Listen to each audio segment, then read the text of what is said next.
Deus, querido Pai, te agradecemos, Senhor, por mais esta oportunidade de aqui estarmos, de participarmos desse estudo, que possamos valorizá-lo e colocá-los em prática na nossa vida. Obrigada, Senhor, por mais esta oportunidade. Graças a Deus e que assim seja. E com vocês, nossa Ceili Machado, né? Vai dar sequência aí hoje sobre êxtase e dupla vista. Uma boa tarde para todos. Vamos com o coração cheio de gratidão por Allan Kardec, né? Graças a ele, nós estamos aqui nessas tardes estudando a doutrina dos espíritos e que tem trazido para nós todas as respostas que nós já podemos compreender. Uma vez uma pessoa falou, a gente conversando sobre espiritismo e tudo, e a pessoa falou assim, eu até pensei em conhecer espiritismo e tudo, mas vocês são muito arrogantes, vocês têm resposta para tudo. Eu falei, olha, quem dera, né? Que nós tivéssemos resposta para tudo. Nós temos todas as respostas que nós já podemos entender. Porque tem umas que a gente tem falado aqui sobre isso, né? Não adianta ficar procurando resposta, explicação para aquilo que a gente ainda não consegue entender. Esse capítulo que a gente está estudando é um caso assim, né? Nós estamos hoje para falar sobre o êxtase e a dupla vista. Agora, esse capítulo aqui, no Livro dos Espíritos, está com o título Emancipação da Alma. Então, tudo que a gente estudou, olha, nós já passamos pelo sono, pelos sonhos, vamos avançando aí, a gente vê que a emancipação, ela foi tendo um pouco mais de liberdade, dando um pouco mais de liberdade à alma com fenômenos que se intensificavam no sono. Então, trabalhamos aqui, aprendemos sobre visitas espíritas entre os vivos, a transmissão oculta do pensamento, a letargia, catalepsia e morte aparente, sonambulismo. Ficamos aqui 2 semanas estudando sobre o sonambulismo, porque é um fenômeno muito interessante, muito comum, né? Muito comum, e que as famílias se assustam muito com isso, porque o fenômeno das visitas entre vivos, aí vai passar por um sonho, então não impacta muito as pessoas assim da casa, né, da residência, os parentes ali. Mas o sonambulismo, sim, ele é muito presente na primeira, na segunda e na terceira infância, um pouco na adolescência, depois ele fica tranquilo, ele meio que desaparece, mas em alguns adultos a gente ainda vê. Então, a gente estudou bastante sobre sonambulismo e hoje nós estamos para trabalhar, aprender os 2 últimos fenômenos desse capítulo aí, Emancipação da Alma, que é o êxtase e a dupla vista.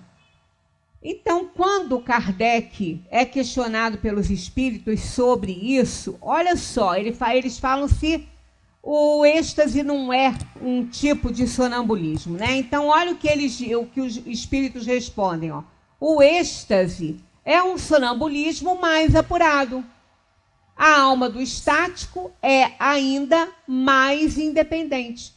Porque nós vimos no sonambulismo lúcido, naquele sonambulismo mais intenso, que o espírito pode ver à distância também. Ele não vê só o que está ali no ambiente em que ele se encontra, não o corpo, a alma.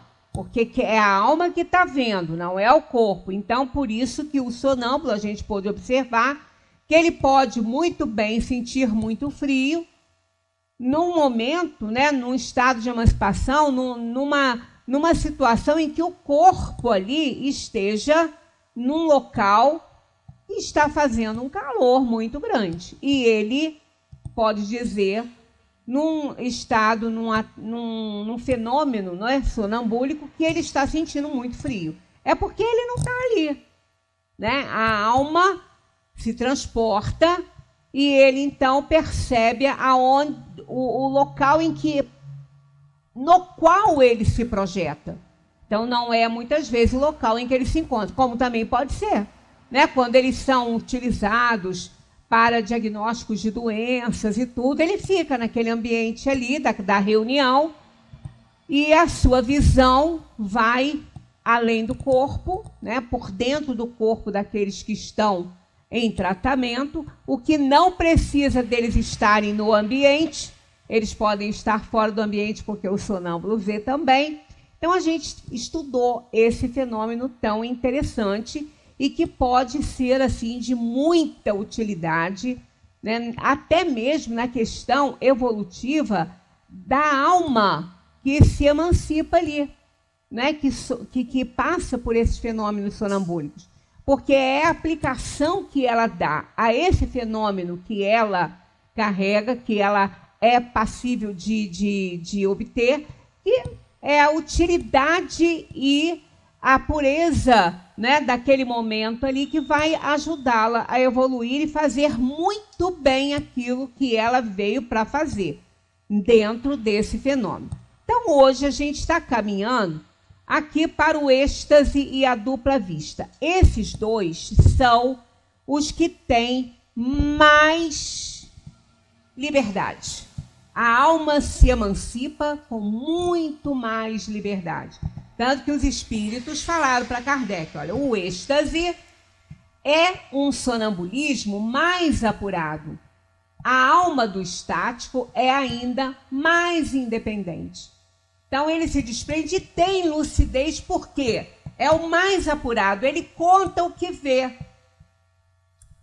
Os estáticos são sempre, assim, sempre lembram do que vem. O que não acontece com sonho, o que não acontece com todos os sonâmbulos, aliás, pouquíssimos, raros os que lembram de alguma coisa, mas no caso do êxtase e da dupla vista, eles sempre lembram, porque eles estão despertos, eles não estão dormindo. Apenas o corpo está em repouso, mas não está dormindo. Então ele não está anulado, ele está participante. Por isso que se chama dupla vista. A segunda vista, a vista do corpo e a vista da alma. Então o estático e aquele que tem dupla vista, ele vê no mesmo instante com essas duas vistas, a do corpo e a da alma. Então é um estado de emancipação muito intenso e lucidez, porque ele lembra. Mas nós vamos ver aqui que essa lucidez, ela vai estar ligada também às próprias convicções desse estático, desse que tem aí dupla vista. Porque há sempre uma influenciação, um animismo. Em todos os fenômenos nós vemos presença de animismo. Em uns muito mais, em outros muito menos. E o animismo é o quê? São as experiências do próprio espírito. Não é uma fraude, né? Não é uma mentira nem nada disso. São experiências do próprio espírito. E isso é um fenômeno anímico. Então, em muitos casos, né, há uma presença muito grande desse fenômeno anímico, principalmente no sonambulismo. O sonambulismo, ele é considerado um fenômeno anímico, porque a alma se utiliza do corpo, mas o que ela fala são experiências dela. Não tem experiência de ninguém, nem de outros espíritos, na maioria dos casos, como a gente viu, podendo ter. Mas quando não tem, o fenômeno é anímico, é da própria alma. O espírito do estático, aquele que passa pelo fenômeno do êxtase, penetra realmente nos mundos superiores e compreende a felicidade dos que os habitam. É por isso que desejaria permanecer neles. Mas, né, olha, isso aqui é importante, ó. Mas há mundos inacessíveis aos espíritos que não estão bastante depurados. Então, um estático, ele pode visitar um mundo que está acima do seu. Ele pode ver a situação desses mundos, a felicidade, como é a vida nesses mundos. Ele pode visualizar isso. Mas se os mundos forem muito evoluídos, estarem acima das possibilidades de compreensão do estático, é de compreensão, é porque não adianta ele ir. Não adianta ele ir. Eu já comentei aqui com vocês que eu tenho uma pessoa na família, um rapaz, que ele tem esses fenômenos de emancipação da alma. E alguns são muito intensos. Um que eu contei para vocês que não foi um sonho, não é? Foi um encontro com uma menina que tinha desencarnado, ela vendo o desespero da mãe, que queria se suicidar, ela queria tirar a vida.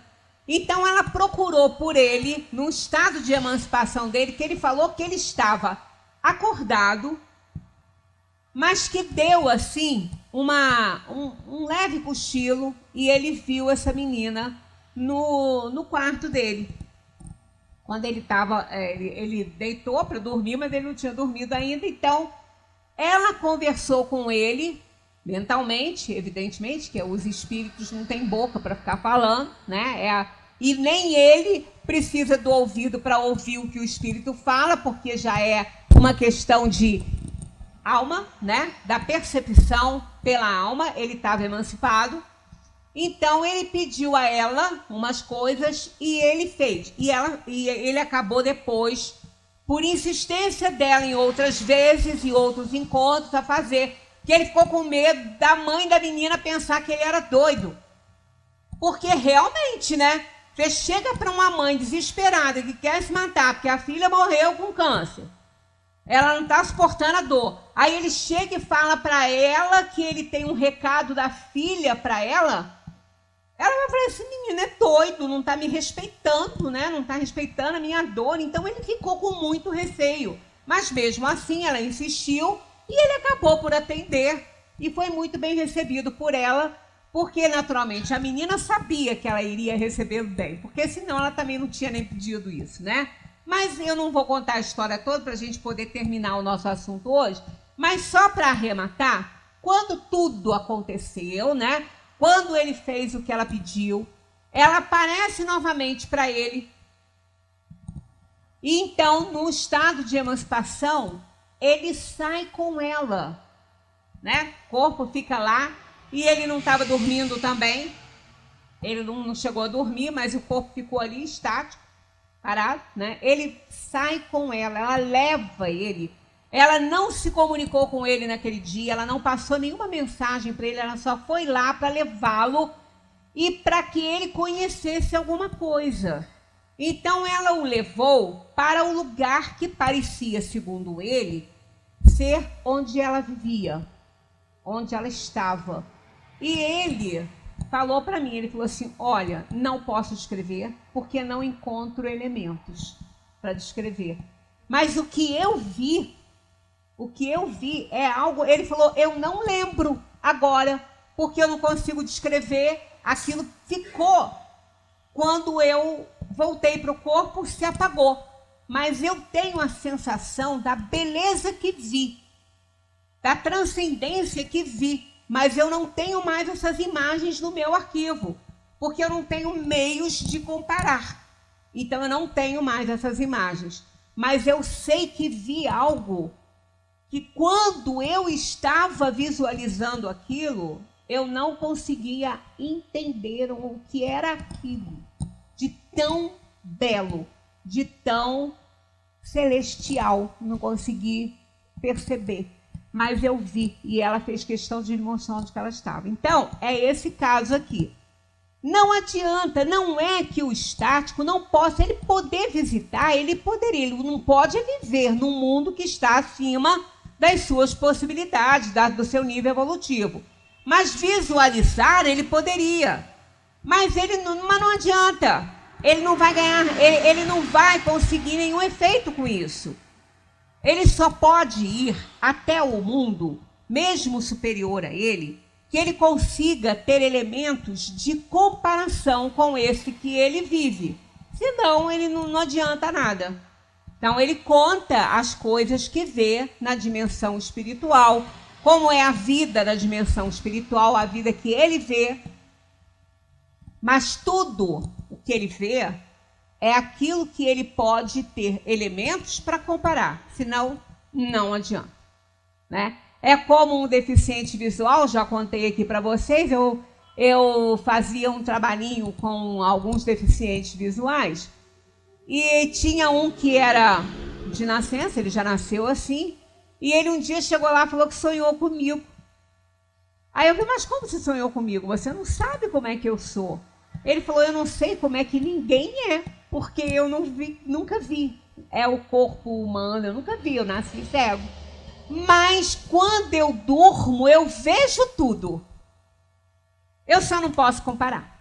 Eu só não posso te dizer que é assim, desse jeito, porque eu nunca vi nada para poder comparar para você. Mas eu vejo tudo quando eu durmo. E ele falou que quando acorda, ele acorda e agradece a Deus, mas que ele fica um pouquinho triste, porque no sonho ele vê tudo. E ele falou, e eu conversei muito com você. Né? E eu fiquei feliz com isso, mas eu gostaria, né, aí a gente fica com aquela coisa, como que ele vê? Pois é, como que o estático vê? Como que o que a gente emancipado vê? Não podemos entender. Essa é uma das respostas que a gente não tem. E não adianta ficar especulando que qualquer coisa vai ser errada. Né? Nós não podemos compreender como que esses fenômenos acontecem. Nós não podemos compreender como que o fenômeno da letargia ocorre, da catalepsia ocorre. Todo sonâmbulo, no seu estado de sonambulismo, está cataléptico. Porque a catalepsia é a falta de sensibilidade no corpo. O espírito não está acionando os filamentos nervosos do corpo físico, então ele está parado. Agora, não tem aparência de morte porque o corpo está funcionando. Ele só não está recebendo as impressões da alma e nem conseguindo passar para a alma as sensações do corpo porque está bloqueado. Diferente da anestesia, né? Já falamos isso aqui, que é muito diferente da anestesia, que é um bloqueio mecânico, mas não é o caso da catalepsia. A insensibilidade é muito diferente, né? Então, todo sonâmbulo é cataléptico. Nesse caso aqui da dupla vista também, do êxtase, em menos, porque ele tem mais liberdade. Então, não tem tanta interferência assim na parte na sensibilidade do corpo, porque ele está tanta diferença, tem muita diferença do sonâmbulo, porque ele está acordado, ele está desperto, apenas o corpo está estático, porque a alma se emancipou, e ela não pode movimentar o corpo ali, mas ele está com uma... Se eu olhar para ele, você vai achar que ele está acordado. Que ele está acordado, que ele está pensativo, que o olhar está meio perdido, que é assim que fica. Mas ele não está dormindo, né? Então, ele tem sensibilidade, mas ele não tá dormindo, né? Ele tem um pouco de sensibilidade. Mas a emancipação é muito grande. Tanto que ele sai, ele vê as coisas e ele registra. Ele registra no próprio cérebro. Então, ele está desperto. É por isso que é aqui, ó, a alma do estático é ainda mais independente. Ela é independente, mas ela registra no seu arquivo e coloca lá no arquivo do corpo físico. Então, é uma emancipação intensa, né? Bastante independente. Então, o espírito do estático penetra realmente, ó, nos mundos superiores e compreende a felicidade dos que habitam. Então, ele vê a felicidade dos espíritos que ali estão. Isso é um motivo de estímulo, né? Porque ele vê, ele sabe que ele também pode alcançar aquilo. Aí ele vem dar essa notícia e fala: todos podemos alcançar o estado de benesse, né, de felicidade que outros espíritos já conquistaram. É por isso que desejaria permanecer neles. Mas há mundos insensíveis aos espíritos que não estão bastante depurados. Na 442, Kardec pergunta: se abandonarmos o estático a si mesmo, sua alma poderia abandonar definitivamente o corpo? Eles dizem que sim, ele pode morrer.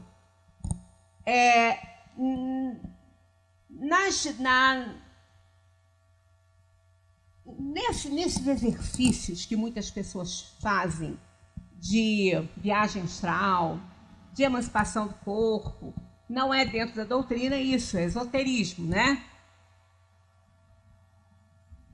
Algumas pessoas na prática da yoga, porque eu não sei se é masculino ou feminino, nessa prática de yoga, naquele relaxamento, eu tinha uma pessoa conhecida que já até partiu para a dimensão espiritual, que ela falava para mim que as pessoas, os orientadores, os professores não queriam ela nas turmas.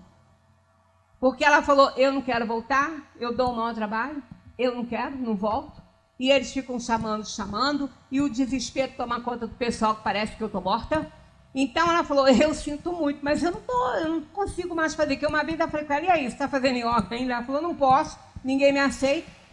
Estou indo mais. E eu fico com medo de fazer em casa também, porque sozinha não é conveniente, ainda mais na minha situação. Eu falei: o que acontece? Ela falou: eu vou e não volto. Eu falei: mas você volta, você que não quer.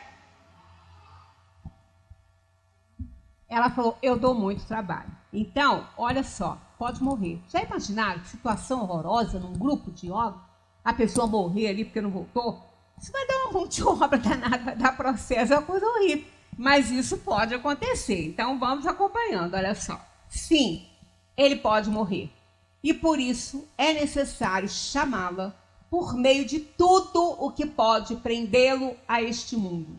E, sobretudo, fazendo-lhe entrever que se quebrasse a cadeia que o retém aqui, seria esse o verdadeiro meio de não ficar lá, onde vê que seria feliz. A pessoa se emancipa e vai e vê um lugar bem legal. Pode ser até aquele que ela vai ficar quando desencarnar, mas pode ser também que não. Pode ser isso aí, pode ser um equívoco da própria pessoa. Ela não vê o que ela vai ficar. Nem sempre. Pode ser que sim, pode ser que não. Não quer dizer que aquele lugar maravilhoso para onde ela se projetou, que seja o lugar para onde ela vai quando ela desencarnar. Ainda que seja nessa hora, não é, aquele que está conduzindo essa aula, esse fenômeno aí, precisa chamar a pessoa e falar para ela. É isso que está aqui, que os espíritos estão mandando fazer. Fazendo-lhe entrever que se quebrasse a cadeia, quer dizer, da vida, né? Aquela ligação eletromagnética com o corpo, que o espírito, se ele não quiser voltar, ele vai quebrar essa cadeia, seria esse o verdadeiro meio de não ficar lá, onde vê que seria feliz. Porque isso é o quê? Um tipo de suicídio. É um suicídio provocado pela própria pessoa. Não com a intenção de morrer, mas com a intenção de alcançar um estado de felicidade, né? Então, isso aí, esses fenômenos, tanto que eu sempre, quando alguém fala para mim: eu estou num grupo que faz projeção astral, o que você acha? Eu falei: acho perigoso. Eu acho isso muito perigoso, porque eu não sei como que esse grupo vai se comportar, eu não sei como que você vai se comportar a hora que você se emancipar do corpo, eu acho isso muito perigoso.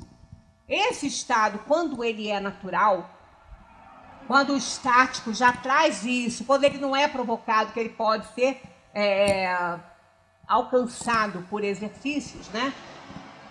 E a pessoa não tem muito controle da situação, é muito perigoso, porque vai se emancipar e vai ver lugares ruins e bons. Vai que numa projeção dessa ele vê lugares maravilhosos e não quer voltar.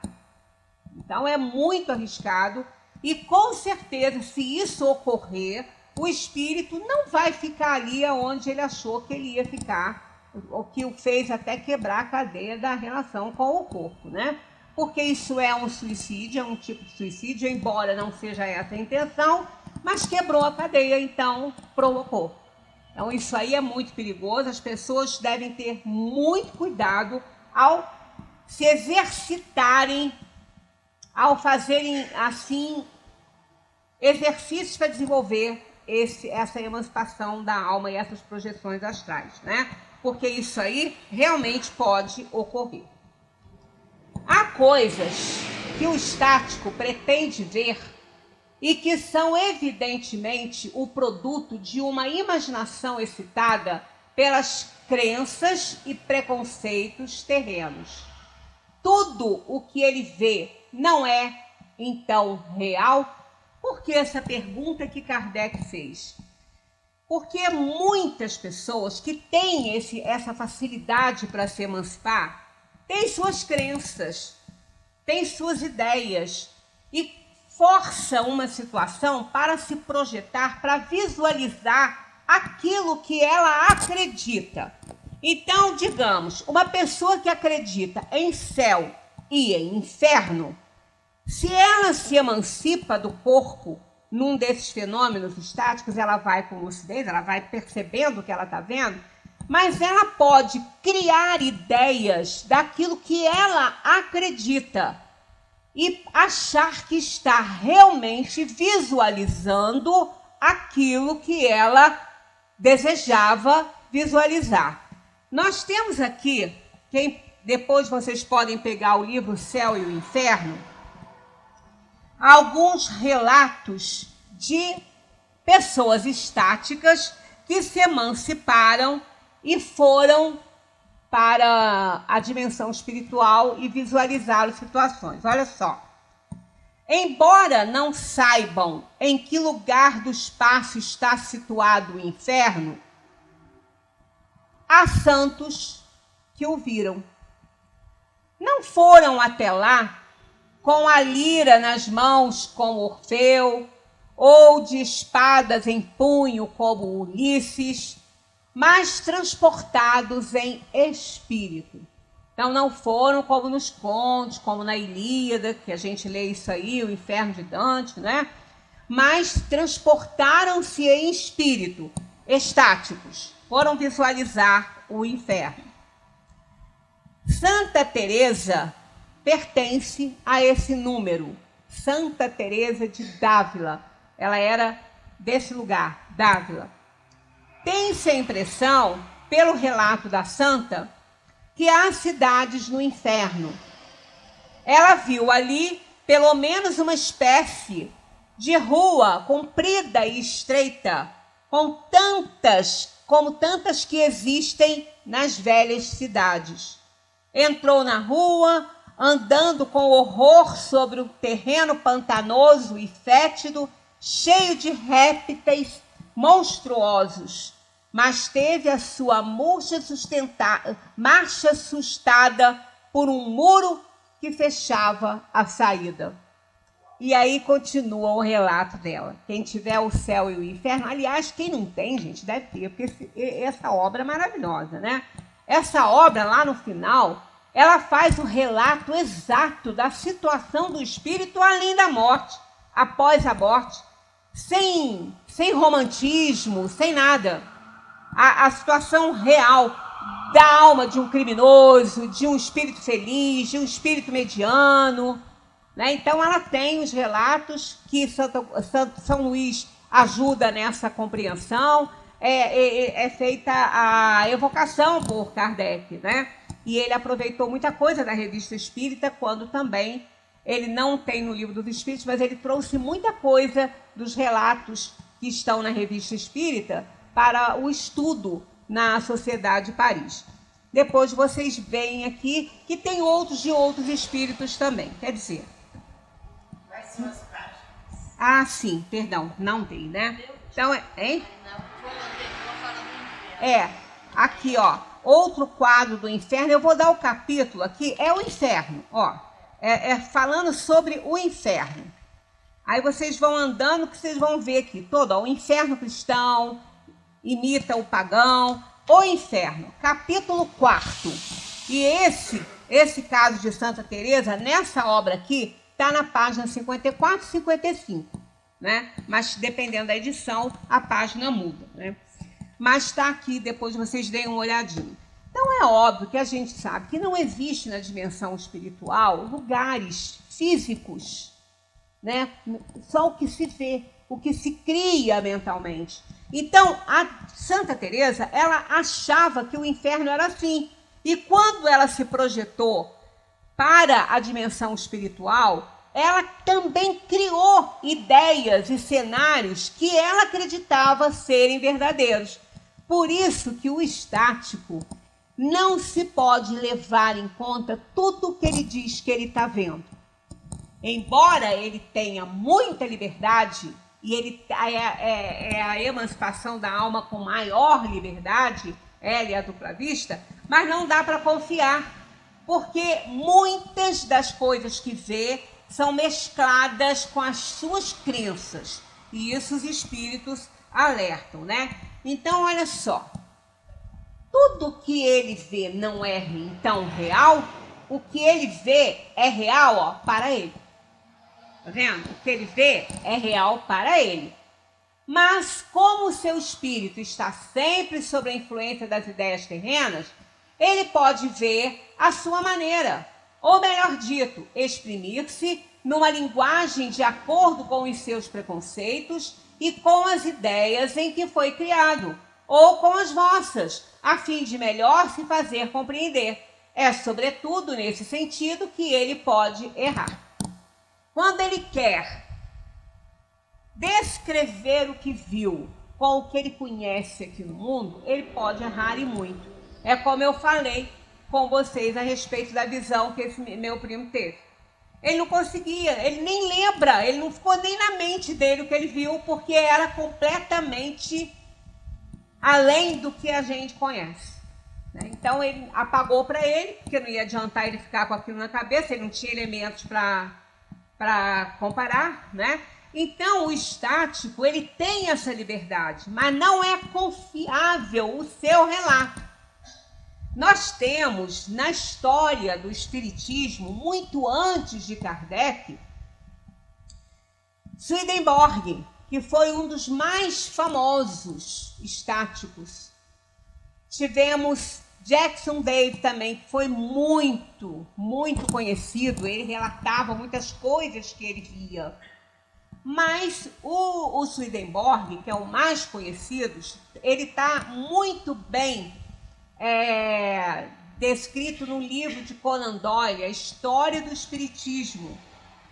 Depois, ele acabou por ser considerado louco, porque ele começou a achar que as emancipações dele, o que ele via, ele estava sendo escolhido para ver, começou a misturar com algumas crenças, e ele aí foi dado como louco, e ele abandonou toda a sua atividade, né? E ele era cientista, ele era matemático, mas ele abandonou tudo isso e ele acabou, não teve um final, né, tão grandioso quanto ele poderia ter se ele tivesse ficado mais humilde com aquilo que ele estava vendo e estudado melhor a situação de emancipação dele.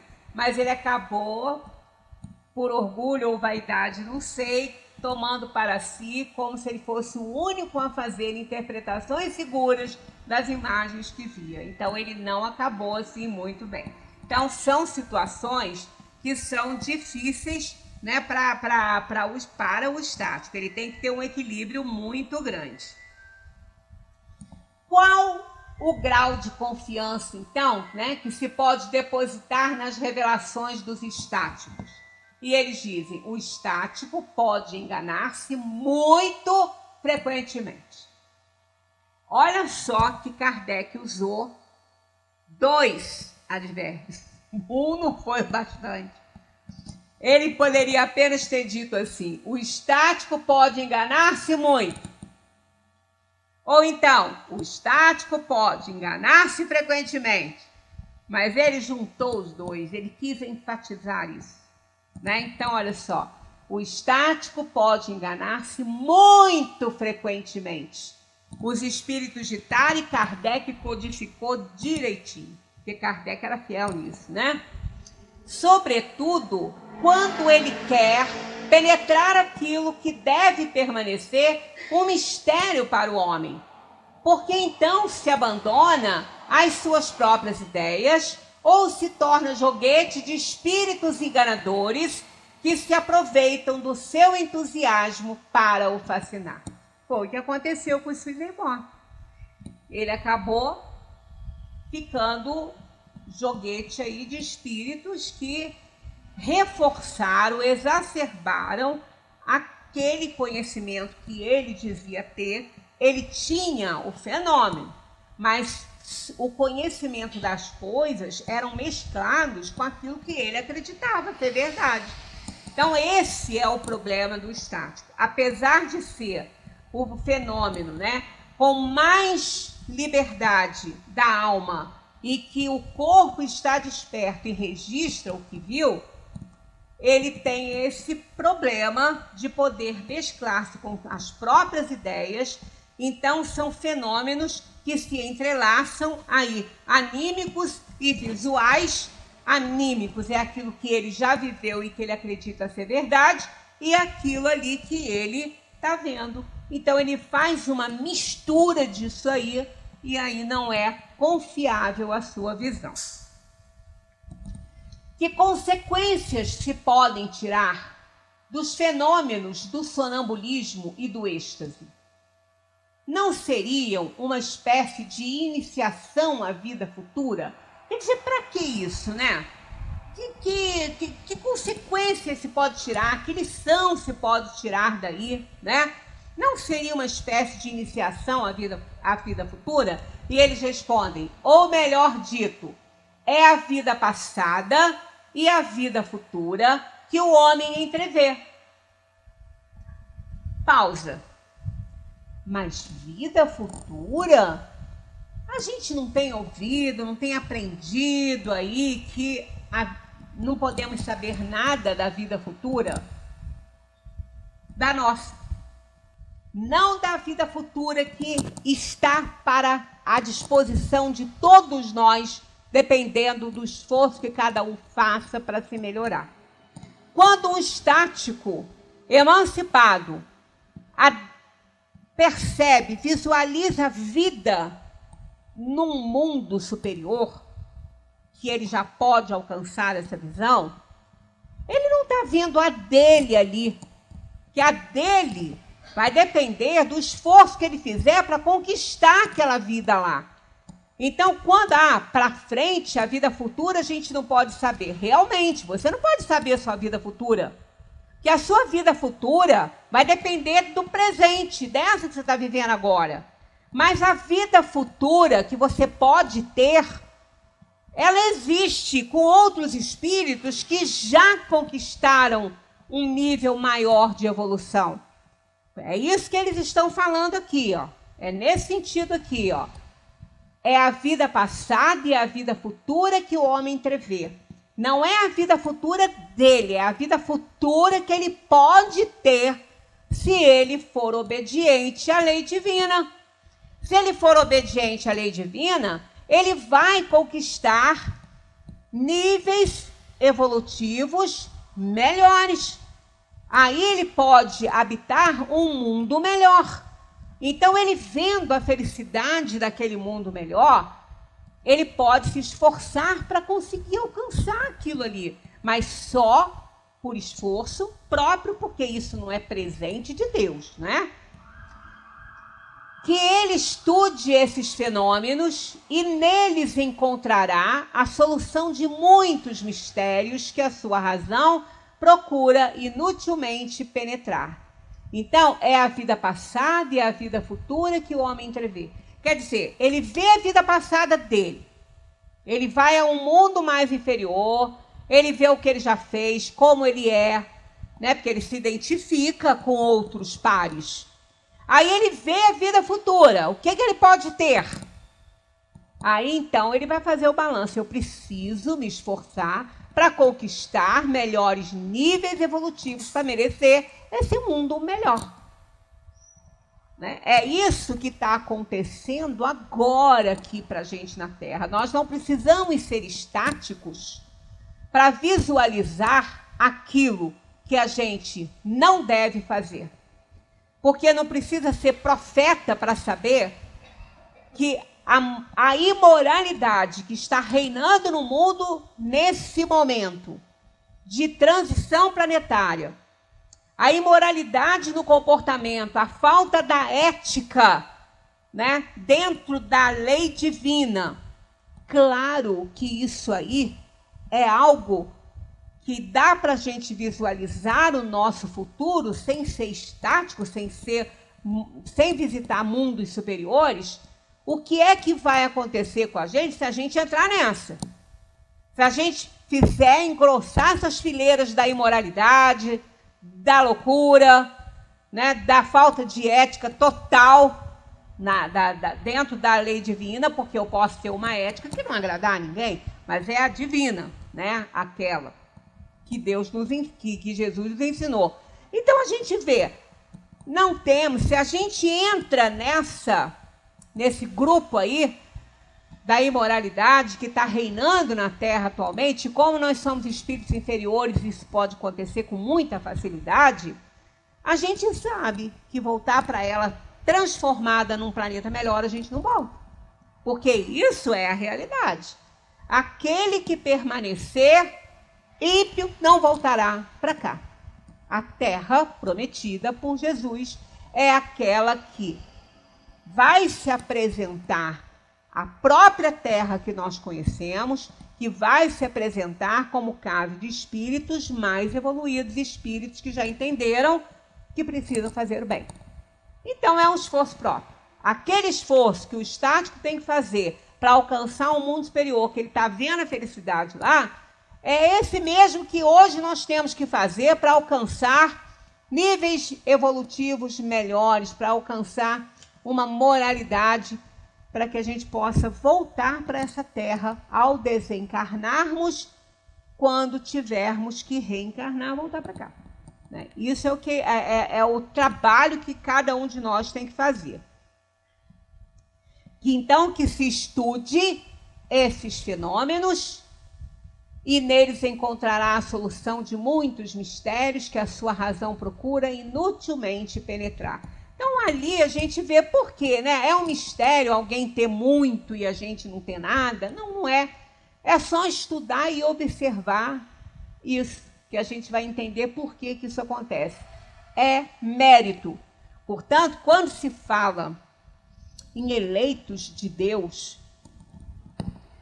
essa frase aí tem lá no capítulo que fala, que estuda sobre a paciência no Evangelho segundo o Espiritismo, e ali fala em eleitos de Deus. Não vamos pensar em eleitos de Deus aqueles que Deus escolheu em detrimento de outros. Não é assim. Os eleitos de Deus foram aqueles que se fizeram eleger pelo Criador. Aqueles que lutaram para melhorar, aqueles que lutaram para fazer reforma íntima, aqueles que entenderam a lei divina. Esses se candidataram a eleitos de Deus e conseguiram. É nesse sentido que são eleitos, pelo próprio esforço, não porque Deus escolheu um ou outro para ser o seu preferido. Deus não tem preferência. Todos somos filhos de Deus. E Deus ama tanto aquele mais vil, né? Aquela alma encarnada que faz mais crueldade, maldade, seja quem for, ou aquele santo, porque é filho de Deus. Ele só não vai ser conivente, então é por isso que as expiações são muitas vezes tão terríveis no mundo. Quando você vê uma pessoa sofrendo terrivelmente, aí você fica se perguntando, por que Deus permite isso? Deus permite. Por que ele não impede?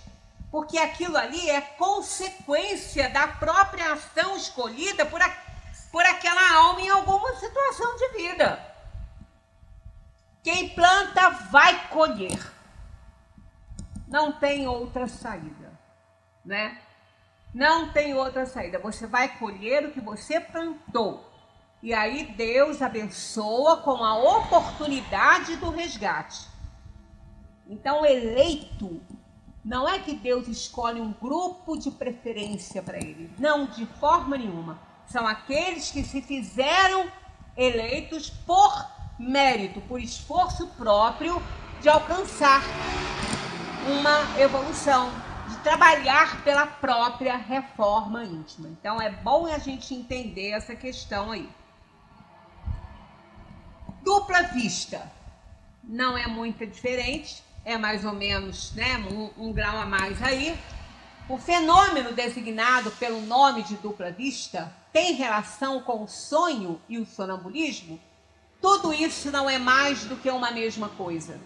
Isso que chamas dupla vista é ainda o espírito em maior liberdade, embora o corpo não esteja adormecido. Estão vendo? Ó?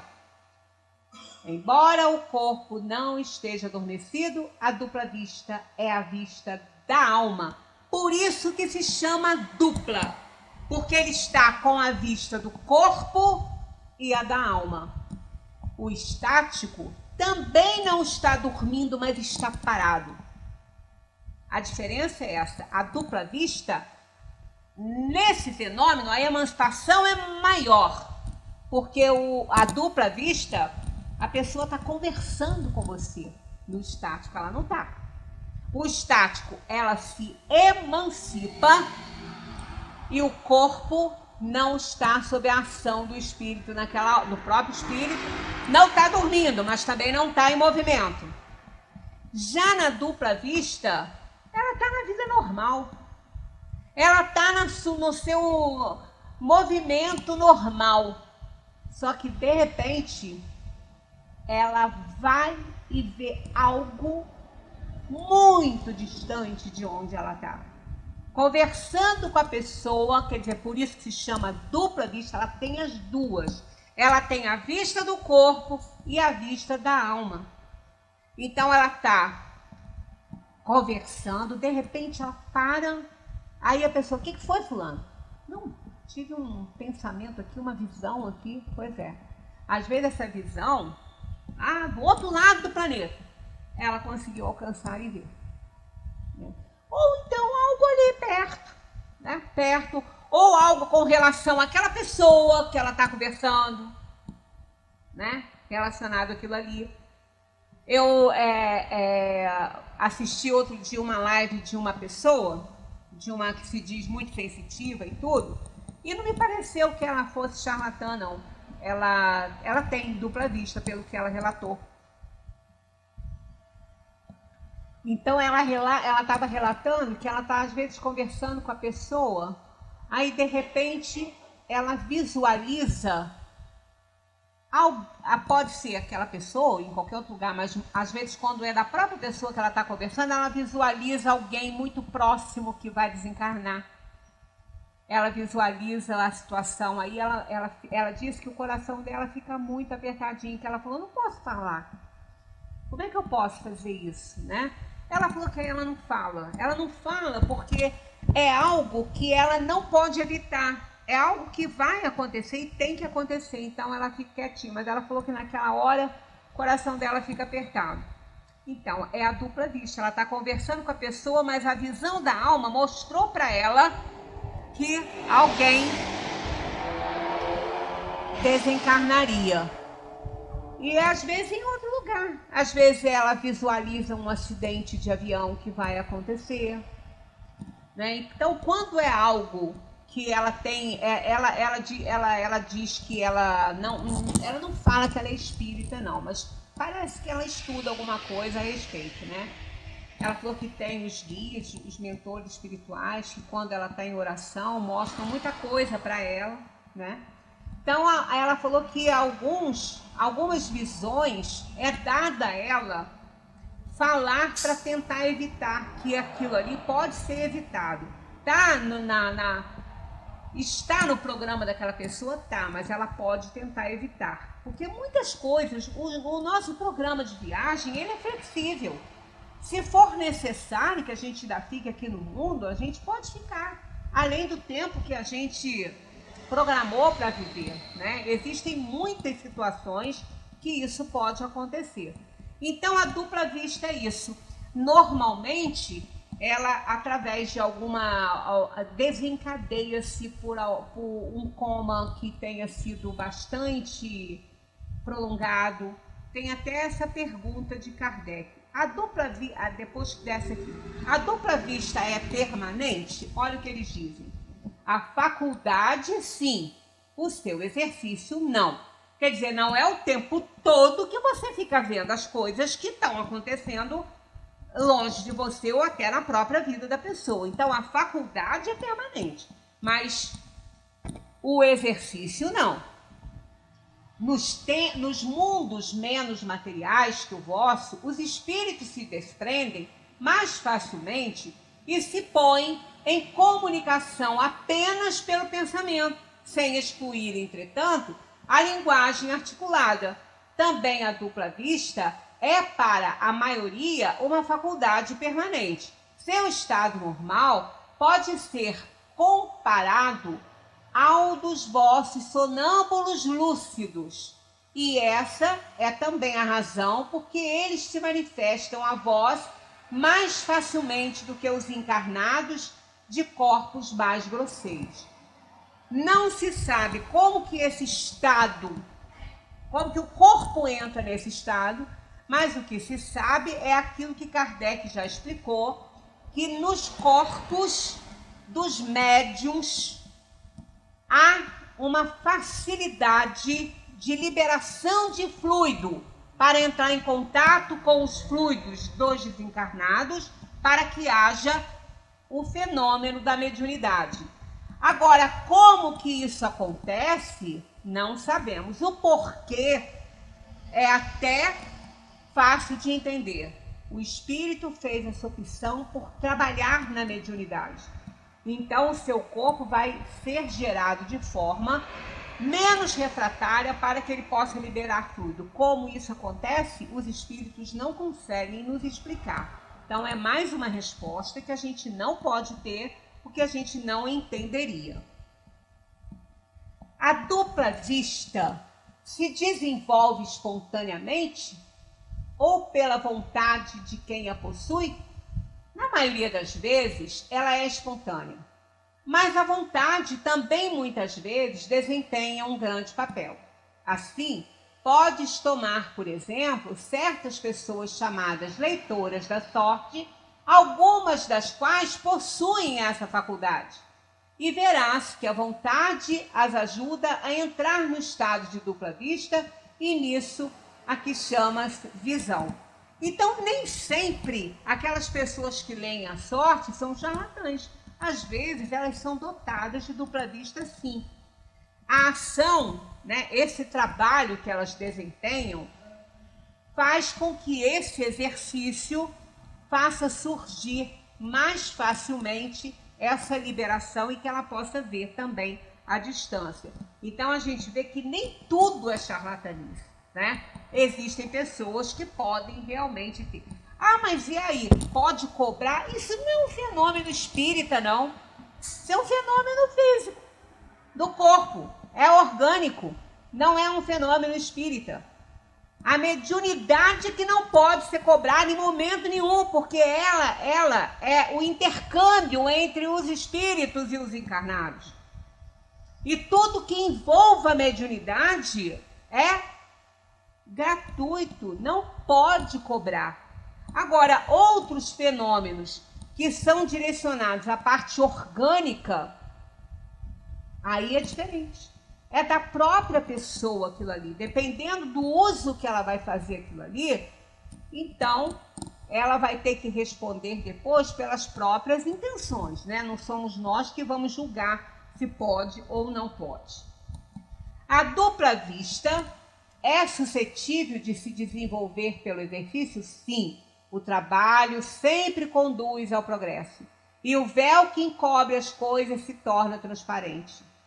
Esta faculdade se liga à organização física? Por certo, a organização desempenha o seu papel.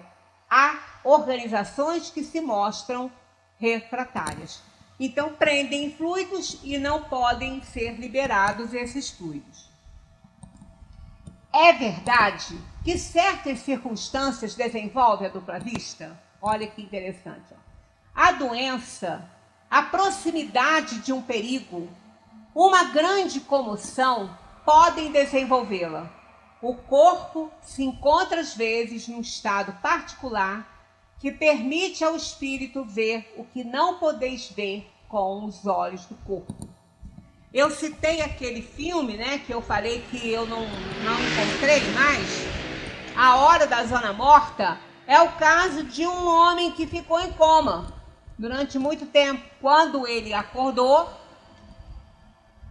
ele percebeu que ele estava diferente, que ele estava começando a ver coisas que não estavam no ambiente e que depois ele ficava sabendo que aquilo ali aconteceu de fato. E no filme, se eu não me engano, que tem muitos anos que eu vi isso, se eu não me engano, ele começou a trabalhar para auxiliar a polícia para encontrar criminosos. E ele conseguia ver a distância, onde que ele estava, o que ele tinha feito, se realmente era ele que tinha feito, que tinha cometido aquele assassinato, né? Então é de grande ajuda também, né? Então a doença, a proximidade de um perigo, uma grande comoção podem desenvolvê-la. Porque essas coisas fazem, né, que a alma muitas vezes tenha necessidade de ver algo que possa salvá-la ou aos outros. E tudo acontece, sem dúvida, para que a gente possa se beneficiar desses fenômenos. Kardec comenta: os tempos de crise e de calamidades, as grandes emoções, todas as causas, enfim, de superexcitação moral, provocam, às vezes, o desenvolvimento da dupla vista. Parece que a providência nos dá, em presença do perigo, o meio de o conjurar. Todas as seitas e todos os partidos perseguidos oferecem numerosos exemplos a respeito, né, de pessoas que têm esse fenômeno. Poder-se atribuir a uma espécie de dupla vista a perspicácia de certas pessoas que, sem nada terem de extraordinário, julgam as coisas com mais precisão do que as outras? A dupla vista é sempre a alma que irradia mais livremente e julga melhor do que sob o véu da matéria. Ela dá também os pressentimentos, porque há muitos graus desta faculdade, e o mesmo indivíduo pode ter todos os graus e não ter mais do que alguns. Então, também a dupla vista, ela está submetida a níveis variados de ação da visão espiritual, né? De como ela pode ver o que ela vê. Então, pode acontecer sim. Tem pessoas que você vai conversar, você fala assim, eu estou com um problema danado, eu vou conversar com essa pessoa, porque ela parece que tem uma lucidez para me orientar. Então, ela pode ter, na hora que você está contando o problema para ela pode visualizar, sim, a consequência daquilo ali. E pode falar para a pessoa, fulano, não toma essa atitude não, que senão não vai dar certo. Que ela pode, naquele momento, entrever a consequência daquilo que aquela pessoa quer fazer. Por isso que ela tem esse donzinho a mais, né? E com isso ela ajuda muita gente. Bem, é consciente, sim, porque ela está acordada. A dupla vista, você está conversando com a pessoa. Olha, intuição não é dupla vista. é diferente. A intuição, todos nós temos intuições, e ela pode vir por conta, às vezes, de uma vivência que você já teve, né? Você já passou por uma situação parecida, então na hora que a pessoa fala uma coisa para você, você vai lembrar daquilo que você passou, entendeu? Aí você tem a intuição de que não vai dar certo, é muito semelhante ao que você já viveu. Então, intuição não é dupla vista. Dupla vista, você vê mesmo, você vê a cena toda, você vê como um filme, como se você já tivesse visto aquilo mesmo, aquilo passa com toda a verdade ali para você. E a intuição não é com essa claridade, não. A intuição, ela se mistura ao seu pensamento, às suas crenças. E a dupla vista não, a dupla vista vê, é certeza, entendeu? É certeza. É a dupla vista quando alguém fala para você, vou tomar essa atitude, aí eu fico com medo disso ou disso, aí na mesma hora ela visualiza o futuro daquilo ali, daquela atitude, ela fala, fulano, não faz isso, né? Não faz isso porque não vai dar certo. Você vai ter prejuízos sérios, porque ela visualizou a consequência daquilo ali. Ela viu com a vista da alma. E quando a gente vê com a vista da alma, a gente vê por antecipação. O que vai nos acontecer amanhã, nós não sabemos, mas já está no nosso campo. Então, um vidente pode ver. Entendeu? Ele pode ver o que pode te acontecer daqui a pouco ou amanhã, porque está no seu campo já. Está no seu campo já de ação e são coisas que não vão mudar, porque não dependem da sua atitude, né? Então, intuição é diferente, tá? Olha, com isso aí a gente termina aqui esse capítulo que fala da emancipação da alma, ou pelo menos dessa vez, que a gente volta quando o livro terminar, né? Ele termina, a gente volta lá para a primeira pergunta. E nas semanas seguintes nós vamos entrar aí em assuntos muito também interessantes. Intervenção dos espíritos no mundo corpóreo. Mas antes, vocês vão estudar em casa, ó, dever de casa, né? A gente sai da escola, mas da escola não sai da gente, né? Uma coisa doida, né? Então, olha só.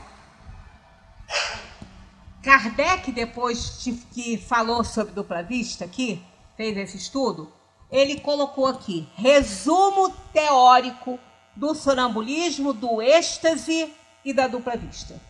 Então ele faz um resumo teórico, jogando as características, ele acumula. Eu não vou abordar, porque é tudo que a gente vem falando. Então deem uma olhadinha, estudem em casa esse resumo teórico aqui, que é tudo que a gente falou nas reuniões. Se houver alguma dúvida, alguma coisa, traz para cá. A gente conversa aqui, né? Sempre depois da reunião, quando a gente pode, a gente fica conversando com a pessoa, esclarece aquilo que a gente puder esclarecer. E outra coisa, eu não sei, aquela caixinha ainda está lá fora, de críticas, sugestões e dúvidas? Não, a gente podia ativar. Nós tínhamos uma caixinha aqui que era ótima. Ela não está lá, que depois que da reforma, acho que ela não voltou. Que as pessoas colocavam ali suas dúvidas, algumas críticas, que crítica é ótimo para a gente funcionar bem direitinho, né? E algumas dúvidas que as pessoas tinham, algumas palestras que às vezes as pessoas queriam que a gente fizesse, né? Então a gente vai ver, quando ela voltar para o lugarzinho dela lá, aí vocês podem colocar ali as críticas, as sugestões e as dúvidas. Até lá, escreve, bota aqui, ó, na mesinha a gente acha. E aí a gente dá uma olhadinha ali e vê. Porque muitas vezes a gente quer um tema para fazer uma palestra, aí a gente fica na dúvida se tiver, às vezes, uma pessoa que queira muito aquele assunto abordado, né? Então, a gente está aqui para estudar doutrina espírita, né? E os temas, com certeza, o espiritismo aborda todos. Não nos dá todas as respostas, mas aborda todos. Muita paz para todos.